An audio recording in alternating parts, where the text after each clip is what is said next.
Right.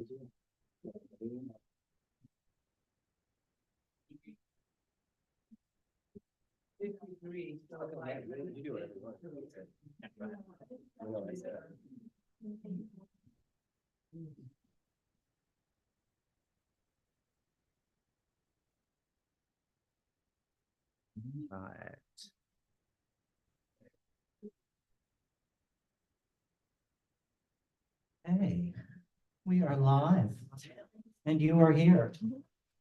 So welcome to the launch of Girl Work by Zephyr Redacted.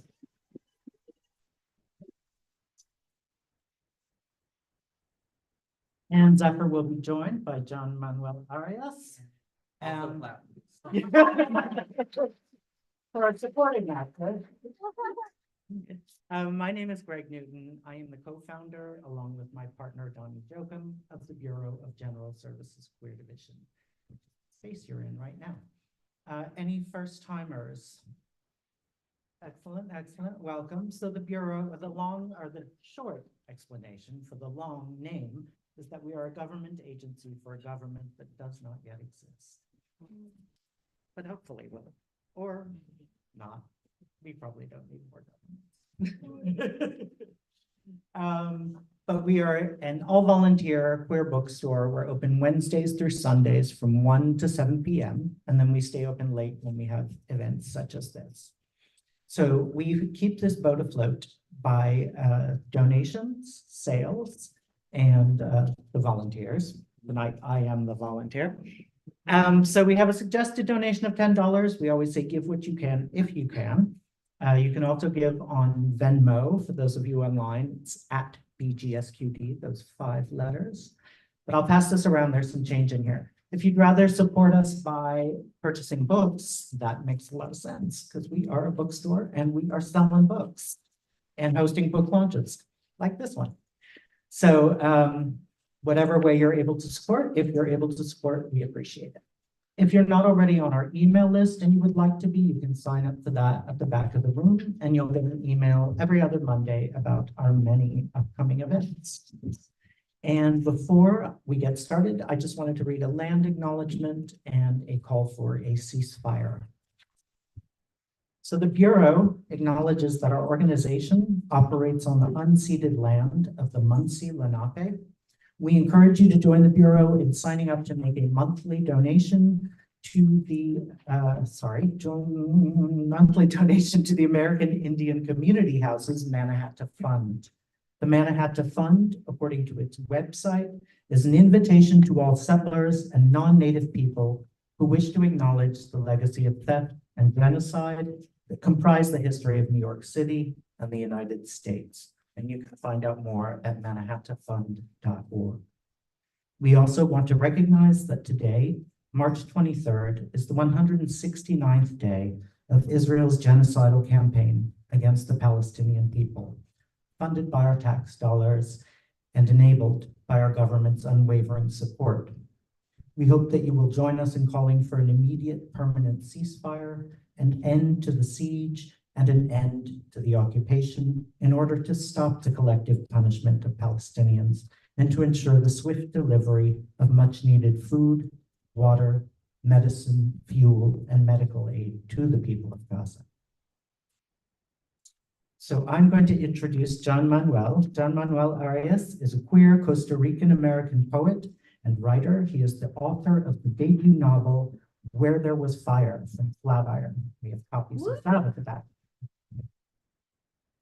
He is a Canto Mundo Fellow and alumnus of the Tin House Summer Writers Workshop. His prose and poetry have been published in Pank, The Rumpus, Friction, Joyland Magazine, and Akashic Books. He has lived in Washington, D.C., Brooklyn, New York, and in San Jose, Costa Rica, with his grandmother and 4 ghosts. Perhaps we'll hear more about that. Please give him a warm welcome and Zephyr, and let's get started.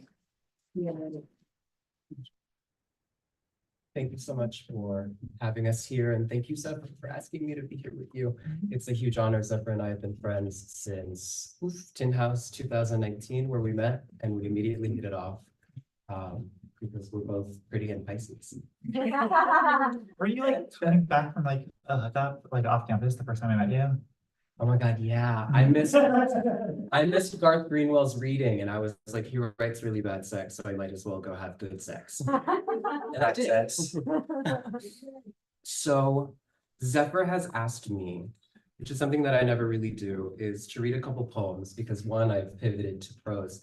And you know, this is her night and I want to give her all the space. But since you have invited and asked me, I will read a couple poems, just two. I'm a bit rusty with the little poetry game, so bear with me. The first is called Juana Attempts an Abecedarian.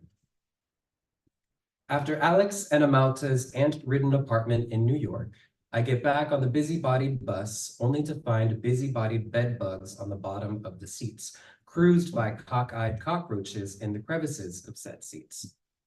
My dear girlfriend on the phone, self-described dykeling, a baby dyke by decided definition, ever the elegant one, tells me to eat them. And I, forever the faggot, in the formal sense, forgot my fork in the fake granite kitchenette of the gay Airbnb on Green. Hell is a bus ride back to DC, and entering the city limits, ICE has set up 5 checkpoints. Juana, que heavy it is. The movie Kika, which we just watched the other day from everything, is playing on the Zenith at home, and a guy on Grindr responds KK when I tell him. Lovable Top is his headline, and he's into Latins. I think Fedlone wrote that in a letter last week. My mother messages me that she's a martyr, but she's just manic today. Breaking news, 9 nuns had the nerve to die in a bus crash in Costa Rica. No one knows their names. Maybe Octavia, Ofelia, Olivia Orquídea, Orlando, Olimpia, Horacia, Olvidada, or Dolores. Presently, I can't find my own pills. Prolonged pain is prescribed, I suppose. Que heavy it is, Juana. Lovable Top comes over. His real name is Richard, but he says to call him Ricardo. Remember, he's into Latins. He sips at me, slides into me. His teeth are too many teeth, tethered to 2 of my tongues, one to talk, the other to taste. Being under him is what I most understand, which is understandable. Villains are villainous, and will do what villainous things villains do in the dark. Washing up afterwards is the worst. Water is such a wasted thing. Xanax will do the trick, Lovable Top writes once he's home. The grinder ping a xylophone note. Why didn't you tell me? You could have just told me. What are you doing tomorrow? All I can do now is mute the Zenith, lick its static, glue my tongue to the glass, and pray. And then my second is called, oh, thanks. My second is called The Writings on the Wall.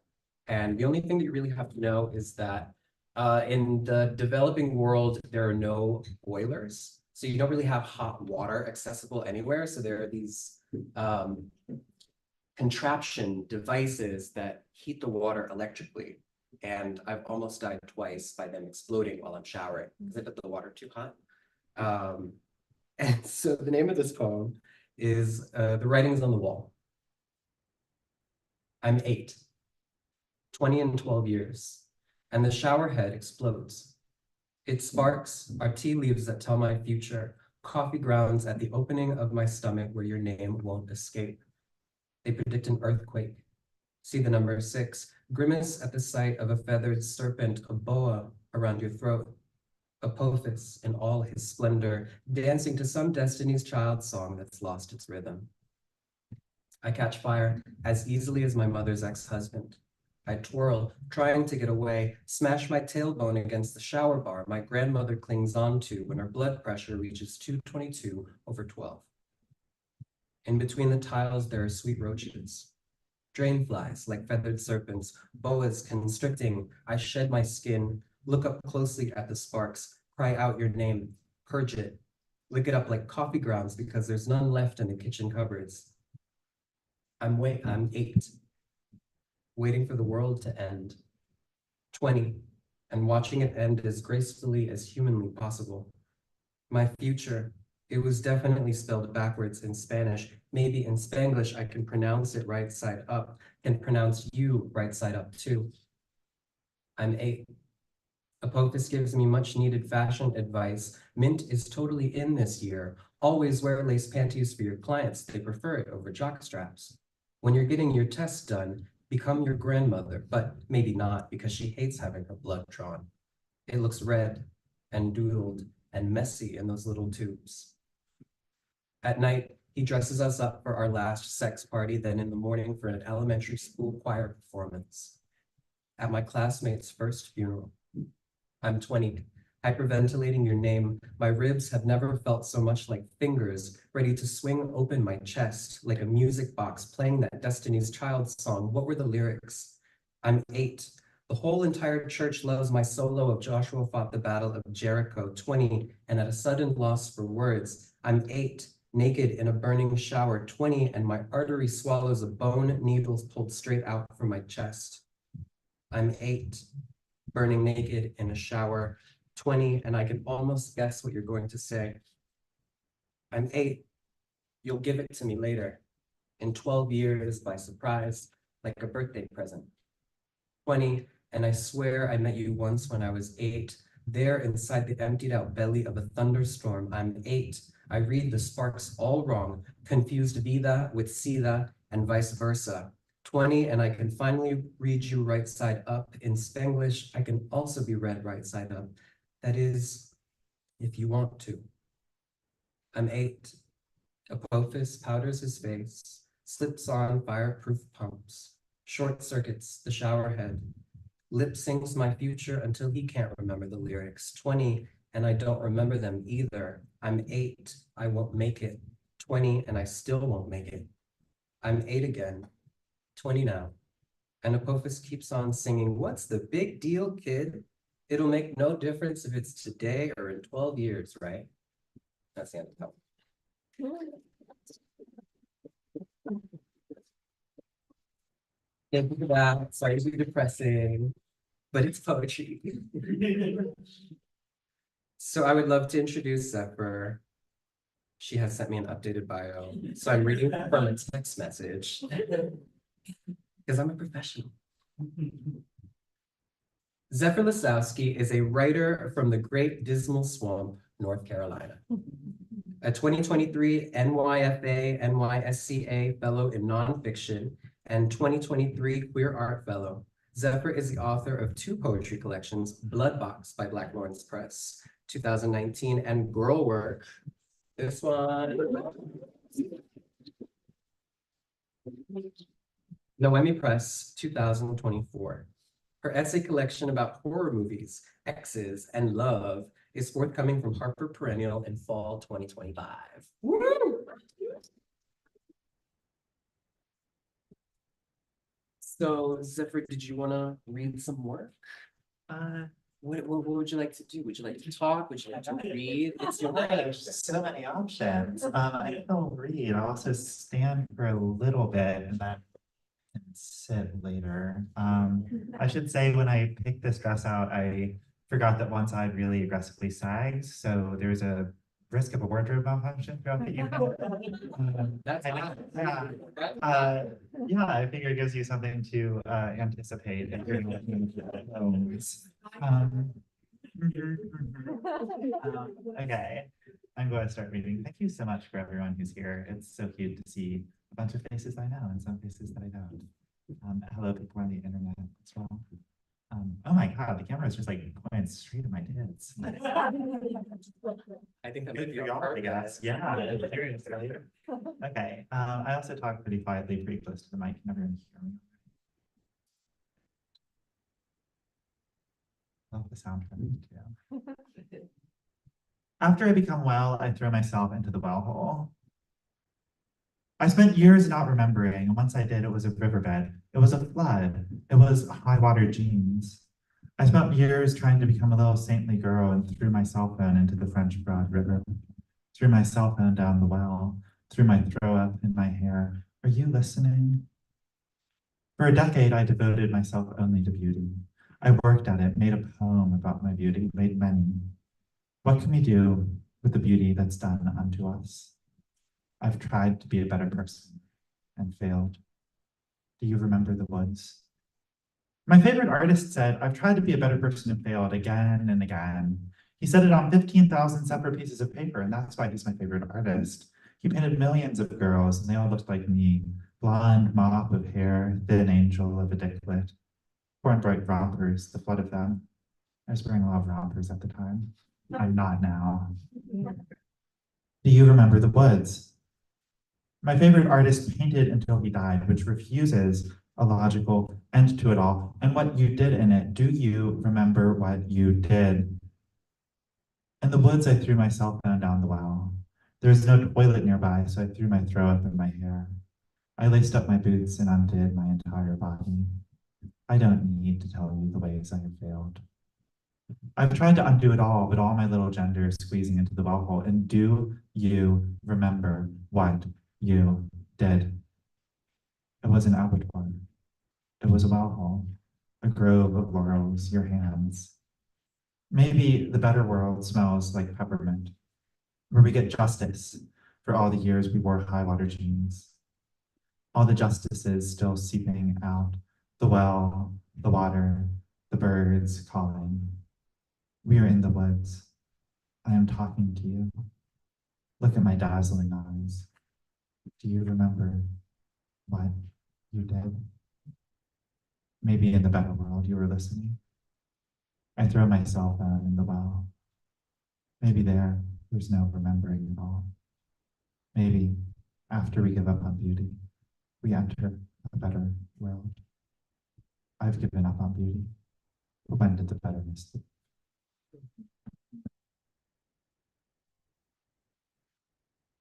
Yeah. So this is a book about a number of things. It's about beauty and who is deemed beautiful under racialized capital in these here United States. Shout out to the US, no, fuck the US. All my friends hate the US. But it's about that. It's about reiterative sexual violence. And it's also about sometimes having sex that you like. And this is a poem as a that's like a little bit less gloomy, I suppose, as a palette cleanser. But then we'll go back to the gloom as a reverse palette cleanser, as a palette filter. Thank you for accompanying me to the film.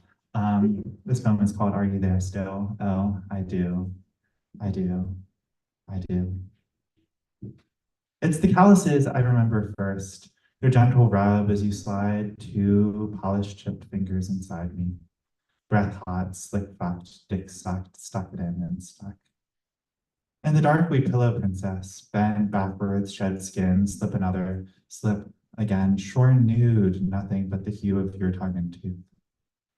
I want the thick smell of armpits, your downy soft forearms, the gap between your eyes, how you fix your glasses when they creep down your nose. Babe, I want you so bad there's nothing but beauty left. I want it all. The curtain and the rod, the nothing and the nothing that remains. I want to be crushed so hard I come out dribbling. Joy is still a foreign country to me, but let's stay in your rinky-dink sublet until its shoreline comes into view. Hold me till your toes curl and tell me there's nothing you wouldn't do.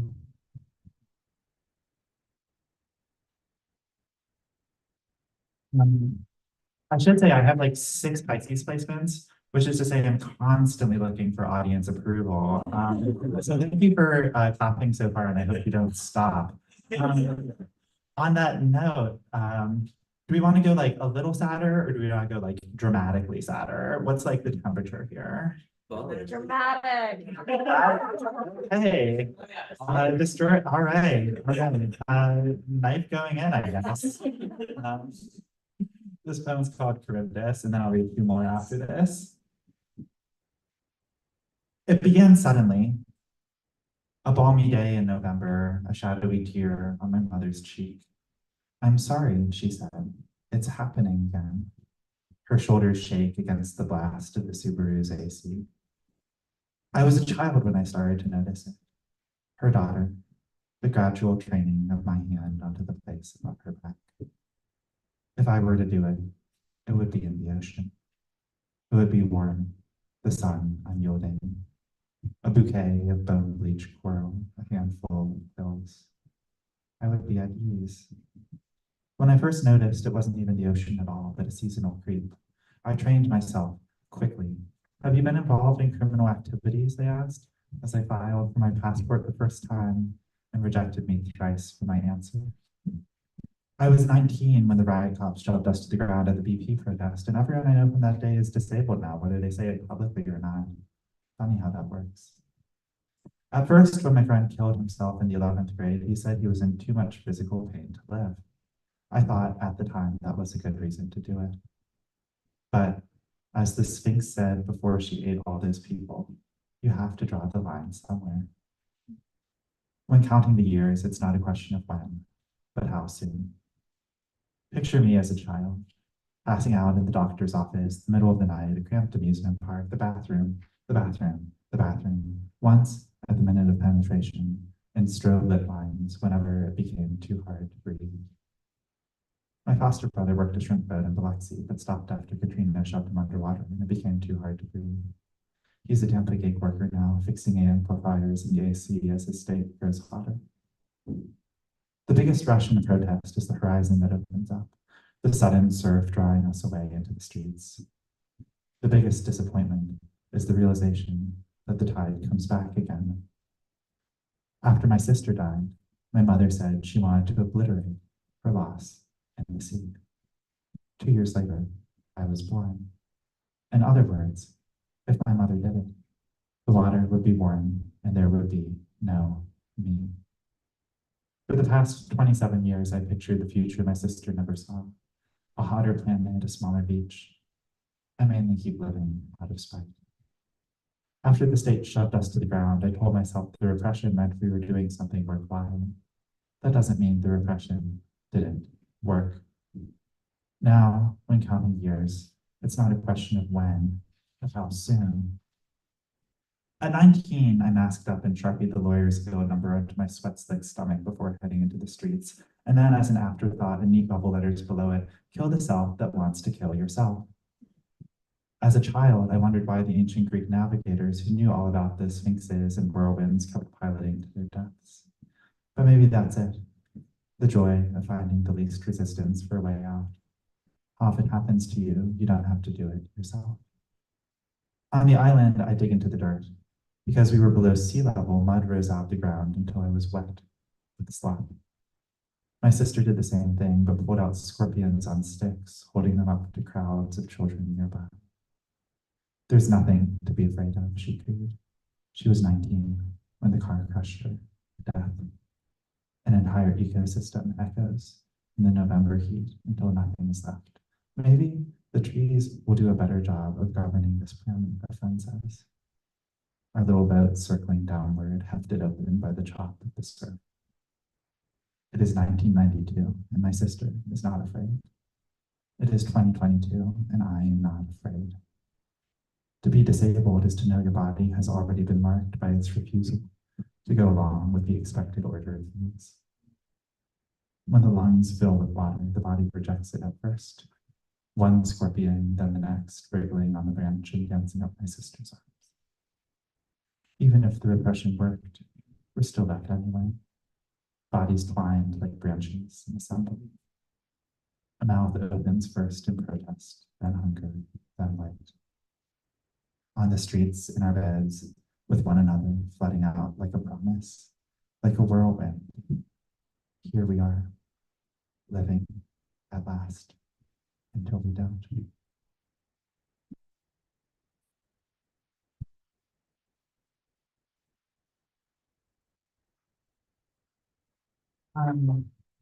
Actually, I think I might just read one more, leave you a little thirsty.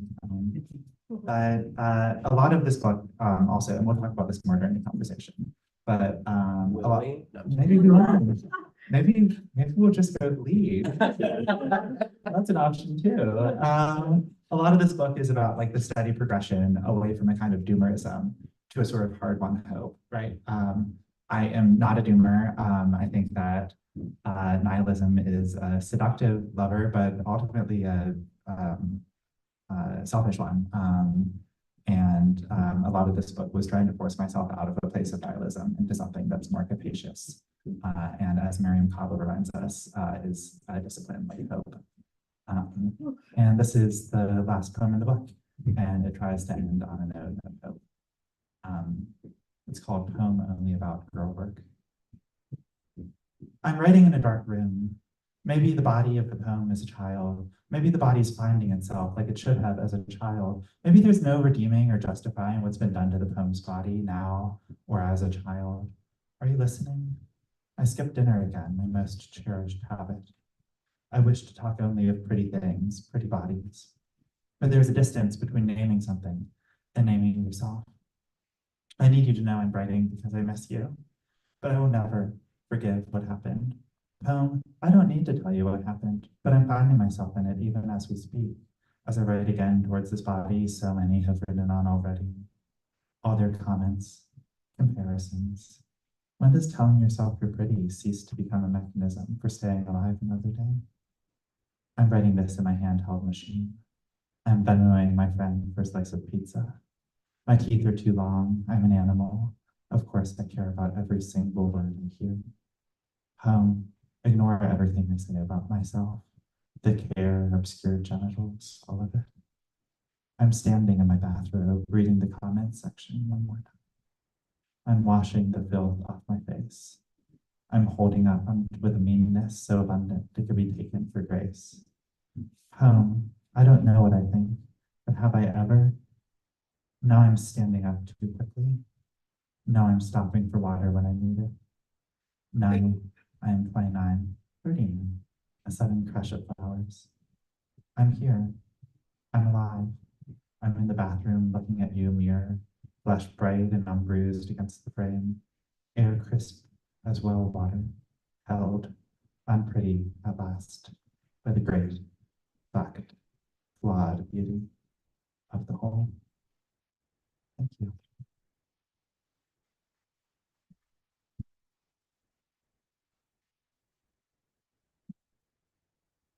So proud of you. That was genuine. That's the interview. So the book is stellar for those who will be reading it. Buy your copy in the back. Please prepare your Venmos and your cash to buy Girl Work. But it's also, besides being spectacular and beautiful and gut-wrenching, it's also very wet. It's a very wet book. There is sweat and damp and riverbeds and cum and of course the iconic well from The Ring. And I know you're Pisces. What does water do in the book? And what does water do for you as a poet and a person? That's a really good question. I am a Pisces. I've spent my whole life basically around one or another significant body of water with like a brief duration in like the mountains of North Carolina, which is technically by water too, just a river, which is less water than I'm used to, shorter water, thinner water. It's I could keep going, but anyways, I'm interested. So like, there's that. It's a very autobiographical book, although there are some differences between the speaker and myself. So I was interested in sort of to kind of tell the story of a life surrounded by water. You kind of have to talk about the water, but also I'm really interested in water as this force, right? It becomes this force of destruction, of ruin, but also a force of like great protection, a force of life, and something that preserves as well. And sort of thinking about fluids, thinking about wetness, thinking about water, I was trying to encompass or work through all of those different complexities of the substance, right? Sometimes you're wet and it feels great. Sometimes you're wet and you're like, ugh.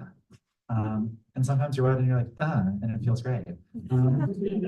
And I like was really, especially since so much of the book is around kind of working through a complex embodiment, like water seemed a pretty natural way to do that, in its own way. Being wet and feeling, wait, what was that last one that you said? Yeah, this might keep scripting down. I'll just hold it. Because it sounded like a really good horoscope.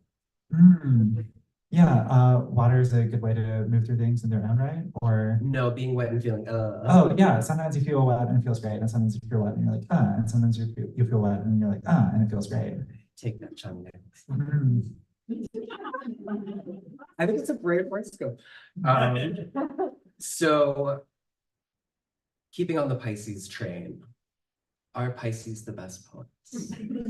And why is the answer yes? I mean, the answer has to be yes, right? Like there are so many writers whose like work has been deeply influential to me. Teresa Cha, Pisces, Edo Adnan, Pisces, Toni Morrison, not a poet, also born a day away from Pisces season. But you know, you could make a case that like she's so full of Aquarius energy, it kind of wraps around to the next sign.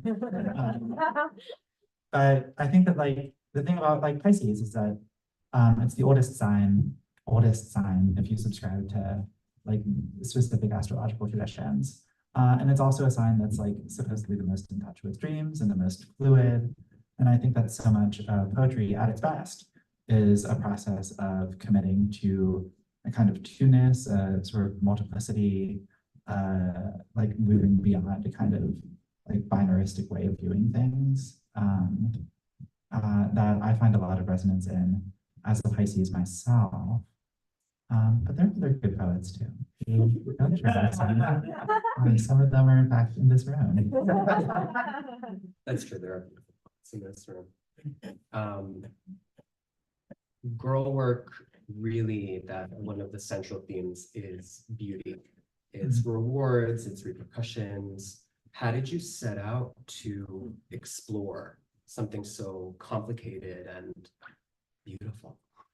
Thank you. I mean, I think that I've been long like sort of preoccupied with questions of beauty, right? Because beauty is something that is marked by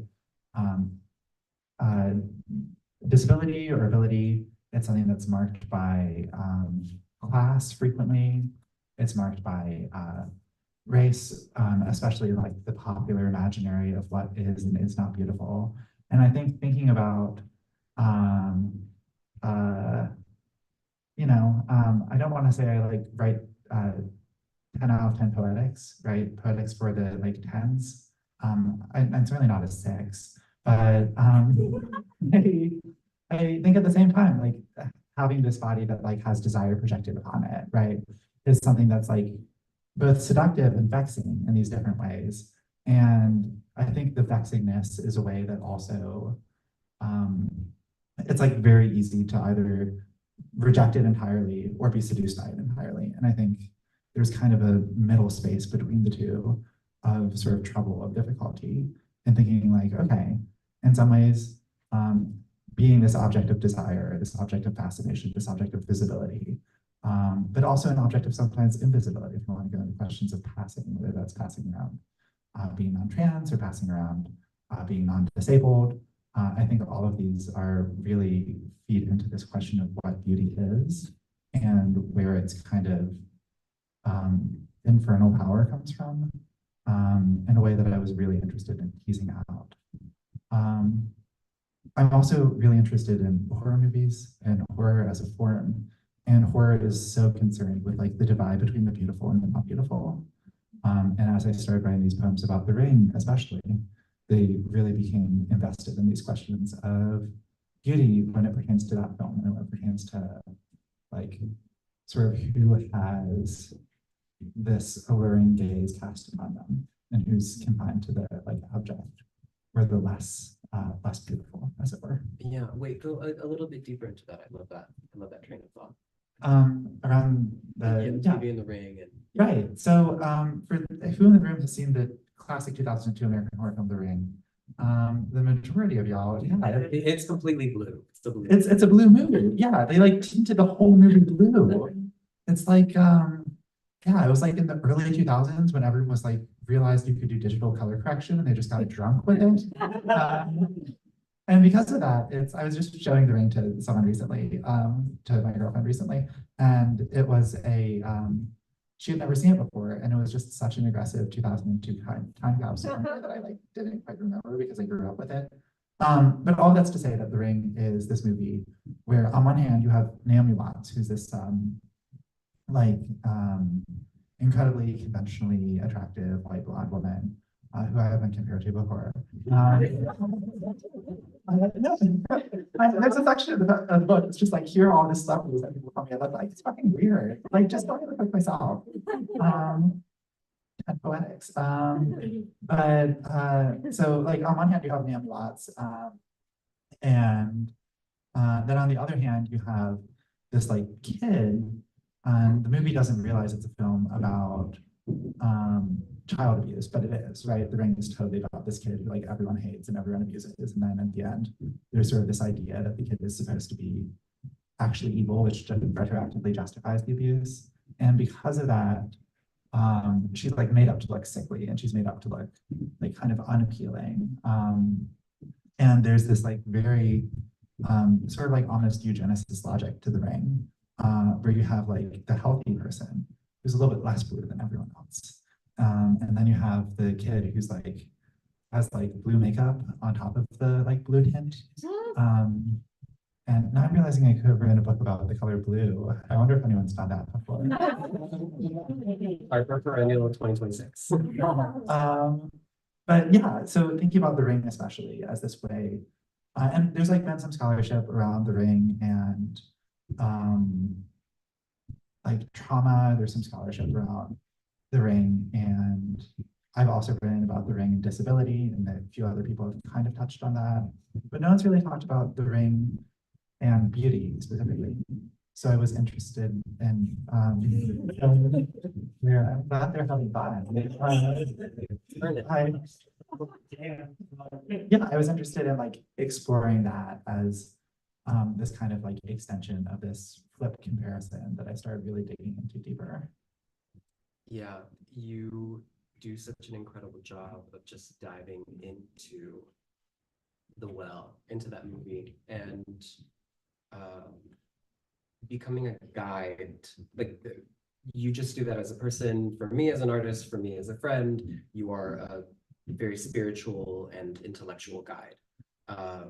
And I don't know, that entrance points of the entrance point of that particular movie with you is so wonderful. It is a portal into something that resonates so deeply. We can talk about The Ring all day, but when I was losing my mind in the early pandemic, I like made a full musical based on The Ring. I can't talk about it all day.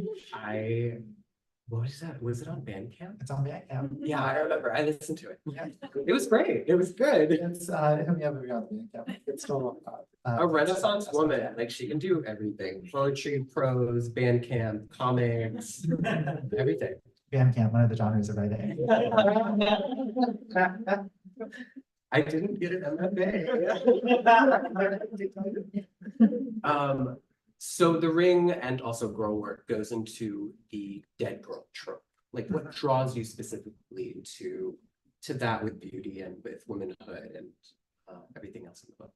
Yeah, that's another great question. I think that dead girls are something that is also very systemically kind of racialized in these ways. Like if you think of like the trope of like the dead girl, right? Like Laura Palmer, is that her name from Twin Peaks? Or like the girl from The Ring in the American version. All these girls are white, and I think I especially started writing this book in 2018, where there's like a spate of other white trans women writers who were kind of writing these books that were like thinking through this like state of transness as a kind of pre-configurative death, and in a way that's completely deracinated. You know, it was like, oh, I'm trans and going to be subject to violence, and like, yeah, like there are tough things about being trans, and like I've certainly had lots of experience with violence as our kind of like the book delves into.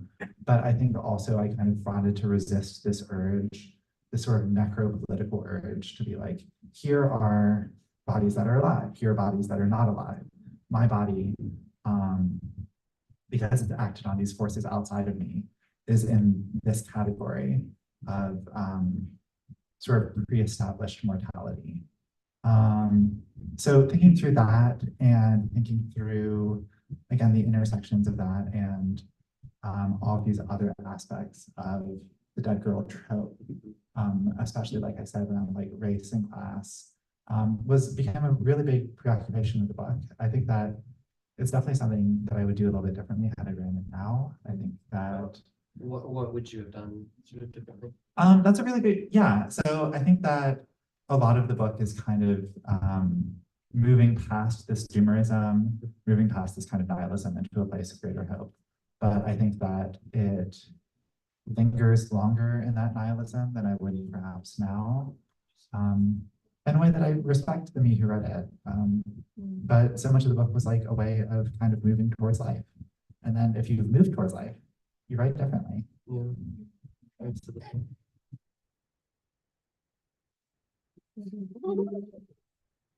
I'm gonna ask you a cutesy question because I know that Samara is there in a pantheon of your patron saints. So Zephyr is super duper Catholic aesthetically, because Catholicism is the best aesthetic. I'm sorry, really, she's that girl.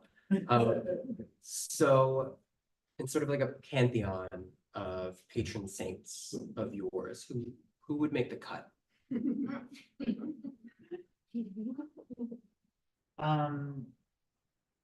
Like in terms of like spooky girls, or are we like Just extending it?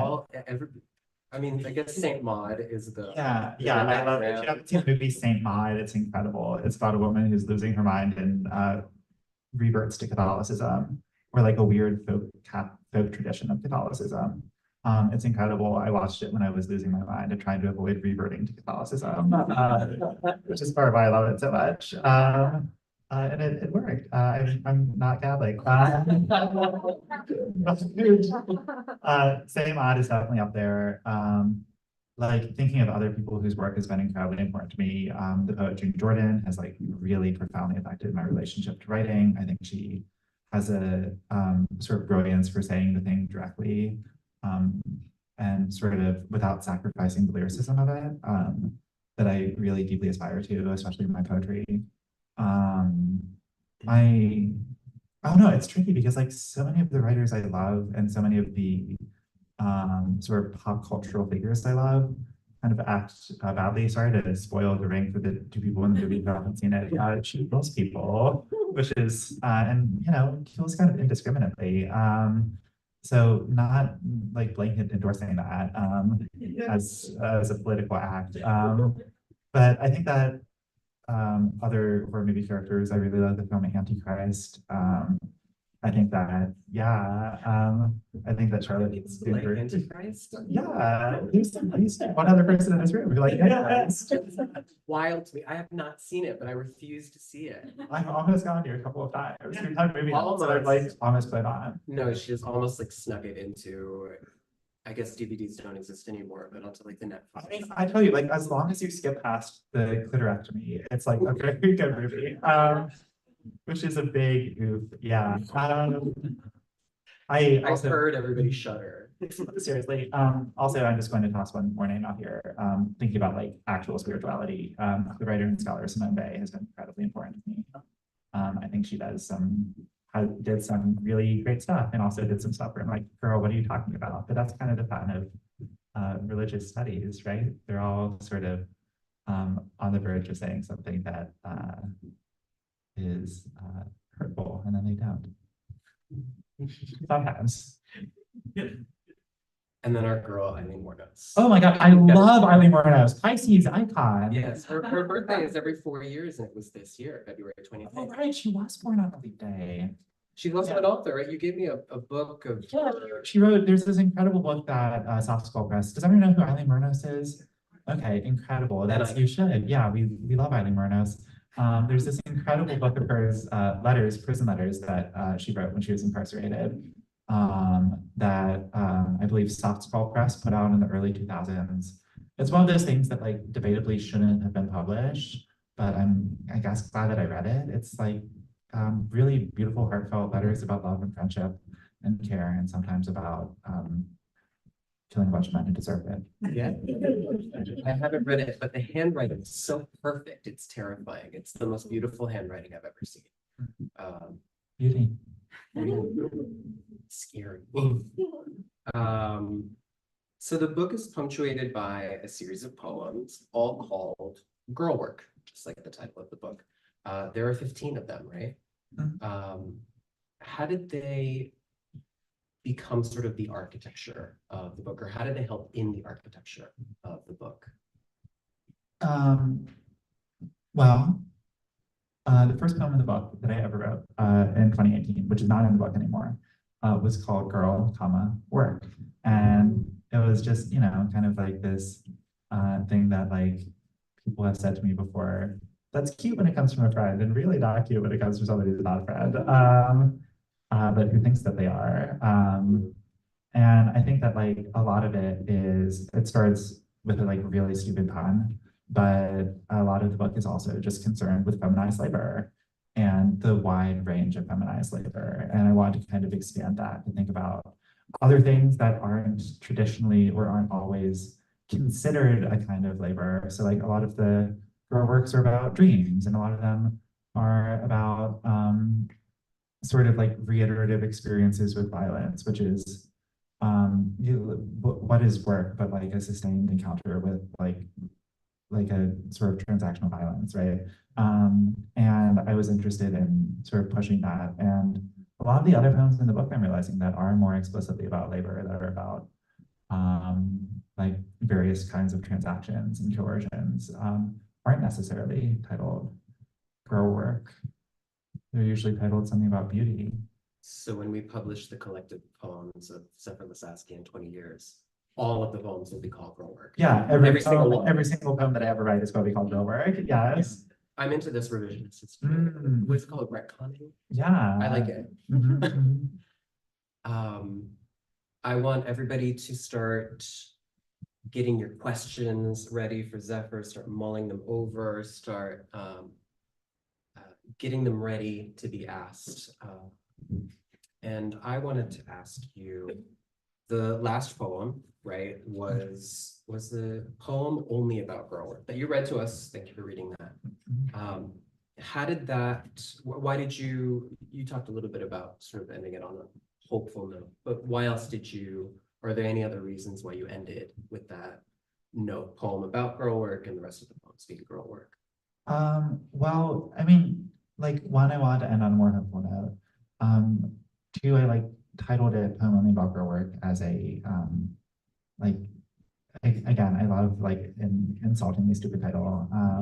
And then I just commit to it. I was joking with a friend about writing a bunch of shorter poems and calling my next collection Short Poems for Short Kings. And I think I will, because I know part of my audience at least. But yeah, so like firstly, like committing to the bit, which is a core part of my like aesthetic practice, but also thinking about there's like a rhyme there, right? The end of the first word, the end of the last word in the title of the first poem is whole with an H, and the last word of the book is whole with a W, and adding that W, like changing this like absence to a presence. Maybe it's corny, but it's something that I really was like trying to capture in the whole arc of the book, and it's like the fundamental question that animates it. And I wanted to reflect that. Yeah.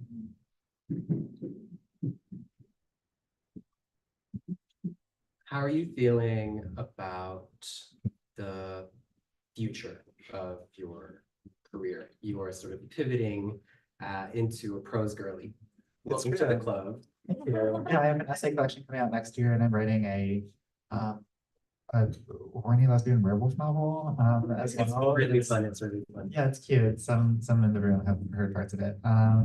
But I think that I will always love poetry. I think that I'm interested in, I realized sort of a while ago that like part of what I love about poetry though is kind of the way it can directly communicate a thought. And I'm interested in sort of looking at other ways of doing that as well as an artistic practice. I like the challenge of shifting up forms. I'm like really interested in amateurism. It's like why I started playing the banjo. It's why I built a dollhouse a couple of years ago. I have interests that aren't quirky. Do I actually? But yeah, I think that I'll always return to poetry, and I'm always interested in trying new things at the same time. Beautiful. And what's the title of the book? The upcoming essay collection is titled Uncanny Valley Girls. So good. It's fantastic. So let me see if I have any other super pressing questions. I'm gonna talk about ghosts. We can talk about ghosts. I'm also I down mean, to we talked like, about the dead girl, yeah, which kind of satisfied the ghost. absolutely. Yeah. I'd also be Question? down, yeah. From the audience. If anyone in the audience has a question about ghosts, that could be a natural pivot even. Oh, yeah, true. Anyone have any questions for Zeph? I realize that puts all of y'all on the spot too. So I can vamp about ghosts. for a Yes, no, please second. do. Well, because I love ghosts and I see ghosts and Yeah, yeah, I've seen connect ghosts so before. much. Yeah, Yeah. absolutely, absolutely. Well, it's like, you know, not to like, Freud sucked, but like the repressed does return, you know? I hate to give it to that man, about a couple of things, but when he was on one, he was on one. Yeah, I think that like ghosts as like a symbol of both literal and metaphorical haunting are like really, really resonant with me. I think especially growing up in like a family shadowed by like multiple kind of premature deaths. The idea of like this sort of like presence that wasn't me, but was or wasn't in the house, but was always in the house, you know, was always really resonant and like shaped my spirituality. Your dead sister, right? Yeah. My dead sister, my dad died when I was right before I started working on this book as well. And I come from like Polish alcoholic stock, so you can imagine that people don't really tend to live long in the Lisowski genealogy. But I think that like ghosts are a way to kind of make sense of that loss and make sense of the presence that lingers after that loss. I also, yeah, ghosts are sad. For a very long time, I was sad. I guess I still am, but like less sad, you know? And finding something that like slasher movies never really appealed to me because it's like, yeah, someone can have a knife. Sure, I don't want that to happen to me. But like, I don't have a knife. So how am I supposed to see myself in that? But with ghosts, it's like, oh, you're sad and you're like doing something that you can't leave. And I'd like work a like 8-hour shift. And I'd like, you know, labor kind of makes all of us ghosts in some ways. You know, we come at ghosts from different cultural traditions and different literary traditions. Mine being Latin American, how as a Southern writer, culturally and artistically, how does that inform the way that you communicate with the ghosts personally, right, and on the page? Yeah, I mean, like so much of like Southern culture is like steeped in both like white Southern culture and also broadly like cross-racial Southern cultures in so much as that actually exists. So much of it is like coped with like the legacy of like all of the shit that happened in the South in a way that it's impossible to really not notice if you're down there. And thinking about these like histories of violence, these histories of murder, these histories of like various like atrocities that have been perpetuated. I think the kind of like haunting aspect of it really sticks in the craw, sticks under the skin, and is like super visible. Also, I had like a weird education that was like very. I grew up in like a small town called in North Carolina, Elizabeth City. It was like where the Great Dismal Swamp used to be. They like filled in a part of it. They built a tiny town, and the town was. There are like two things that the town was famous for. One was this. I guess three things really.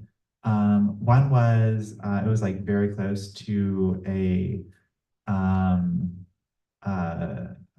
maroon settlement in the swamp, sort of radical black separatist, um, uh, self-emancipated sort of community, autonomous community that we didn't talk about in my education. And then it was also the whole town was burned down during the Civil War by Northern troops. We also didn't talk about that in my education. And then there is like this one white girl who died in 1902, and we talked about that a lot in my education. So I think that yeah, there's like both these ghosts that were acknowledged and these ghosts that were not acknowledged. Yeah. Like from an early age as well.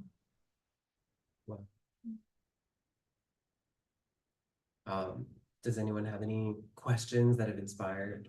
None of this has inspired you all? Wow. Yes, Soraya. So I have a randomly Pisces question. We love it. Okay, because yeah, I was Pisces. So, I want to ask, if they have like the mythic sea creatures featured in your work, like, you know, or like I was trying to think if there were like swamp sea creatures, but I'm not sure.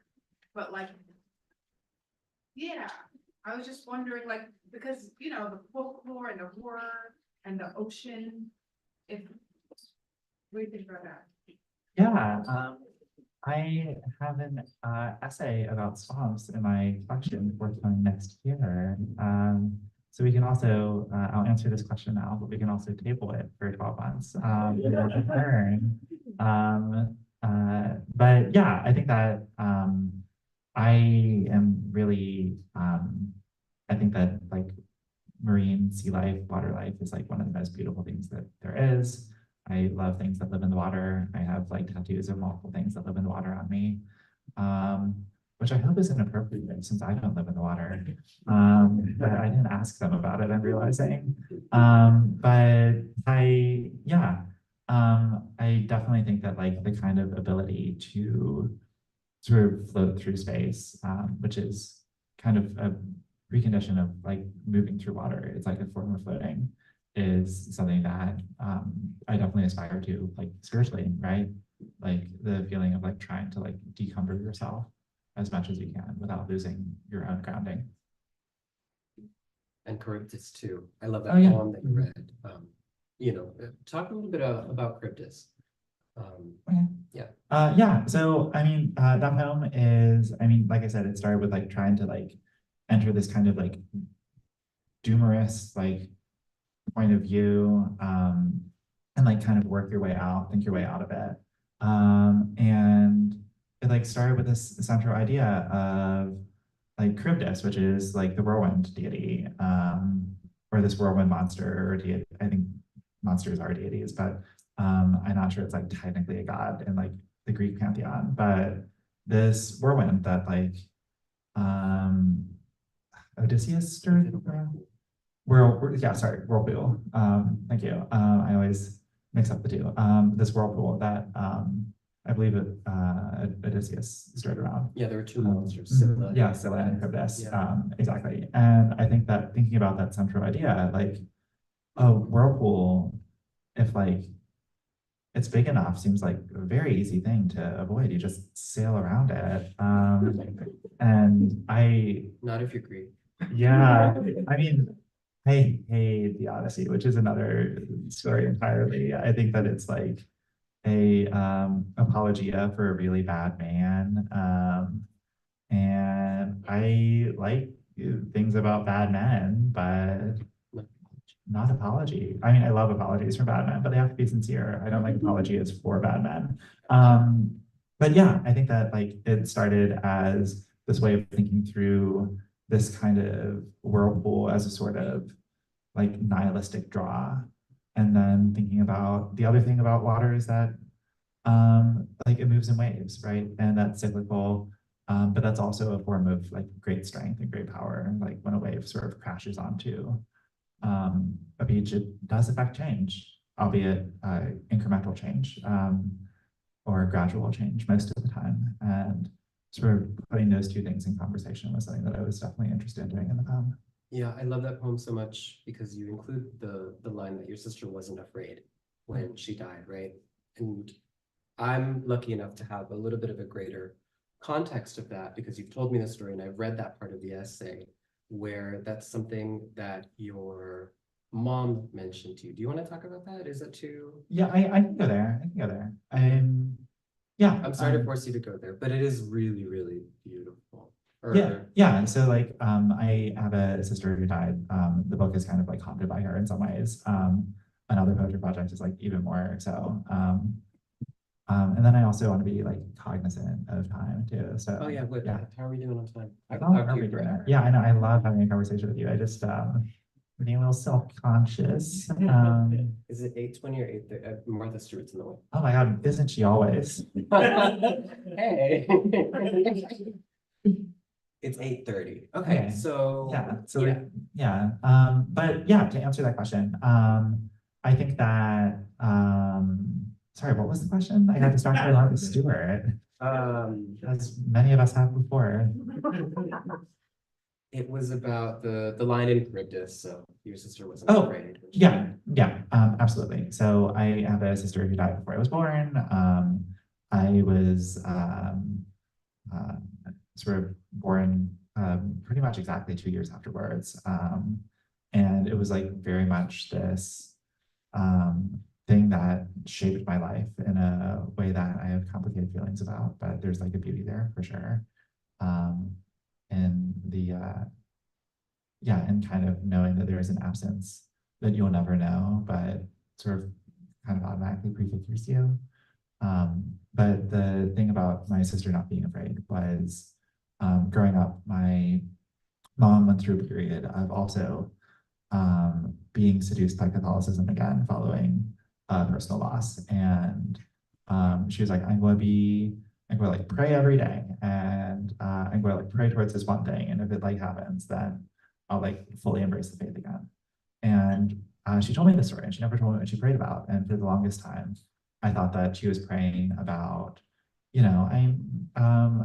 I hope my life goes well, or I hope I can like show up more for the people I care about, or I hope that I can, like have a more hopeful future or a kinder future. And finally, I asked her a couple of years what she prayed for, and she said that it was that her daughter wasn't afraid when she died. And the poem was kind of imagining that, or sort of asserting that she wasn't. Yeah, I love that the poem does that, and then the essay that you wrote gives us that context. I mean, I say beautiful in like the most gut-wrenching way, but something so sincere. I know your mom. She's incredibly sincere and incredibly like an authentic person. She's autistic. She's authentic.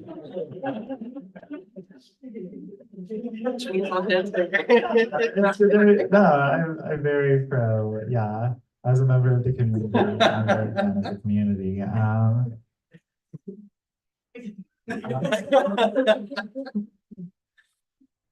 So this is going to be the very last small question. When I was on my book tour, Vanessa Chan asked me this question. What is the taste that you want to be left in the reader's mouths when they finish Girl? Oh, that's an incredible That's great. question. She had a better answer than I did. Wow. When anyone was a kid, this might reveal more about me than anyone else. But when anyone was a kid, did you like ever eat moss? No. Okay, so like the thing about okay, a couple people said yes. I mean, the thing about moss is that it like doesn't taste great, but like when you're right about to eat it, you're like, this is going to be the best thing in the world. So I kind of want to leave it with like that sort of like sense of like anticipation. There's like the bitterness of the bird. There's like the sense of something growing, this kind of leafy like rootedness, right? And there's also something that like can't quite be described because moss is like I should know more about science than I do. I flunked out of a science and math charter school, but as many of you know, but I like moss isn't technically I don't know what moss is. I realized that as I was speaking. It's a plant. Thank you. I thought it was an animal. I don't know what you all are talking about. But like that sort of sense of the unknown, right? Like, what is this? I know that it won't hurt me. And maybe I'll get something good out of it too. Beautiful. Zephyr Lisowski, everybody.